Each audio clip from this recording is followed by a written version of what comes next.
The corridors of political power are rife with bullying and bad behaviour, including several incidents of alleged sexual assault. An independent reviewer has found a culture in Parliament that allows and normalises bad behaviour and harassment, and refers to a small group of MPs who are well known as serial offenders. In her report, Debbie Francis also mentions 3 extremely serious alleged incidents of sexual assault, but because the review was done promising anonymity, would give no further details. The Speaker of the House commissioned the report last year in part from the fallout of the National Party controversy involving its former MP, Jamie Lee Ross. Here's our political editor, Jane Patterson.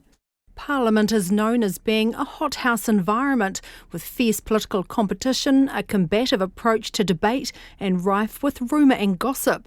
But is it a harmful place to work? According to Debbie Francis, the answer is yes. I found harmful behaviours to be systemic across the parliamentary workplace. Bullying and harassment were reported to me from and between MPs, staff, managers and members of the public. Debbie Francis says there are a number of unique factors creating a perfect storm. Extreme power imbalances, time poverty, intense pressure to perform, fear of mistakes, unrelenting scrutiny, hyper-competitiveness and a lack of diversity in this workforce. And there's no justification for this behaviour continuing. The old excuses, it's a robust environment, Parliament's not for the faint-hearted, are just that, old-fashioned and out of place in 21st century New Zealand. They told me that while Parliament should always be characterised by passionate exchange of ideas and contention, that does not give licence for those in positions of power to behave in harmful ways. Debbie Francis made more than 80 recommendations to improve Parliament's culture over the next 3 to 5 years. They include setting up a specialist advisory group to oversee that work, and that everyone working at Parliament, including the press gallery, be required to sign up to a code of conduct. The report says while there are very good MPs and ministers whose staff said they loved working for, there's a small group of repeat offenders who never seem to be held accountable. The Speaker, Trevor Mallard, says he'll make sure the leadership of each party is made aware of such behaviour. That will mean that party leaders will be in full possession of information about the behaviour of their members, and it is my expectation that they will use that information if there is not improvement when it comes to selection processes, to make sure that the people who are responsible for selection are aware of the harmful behaviour.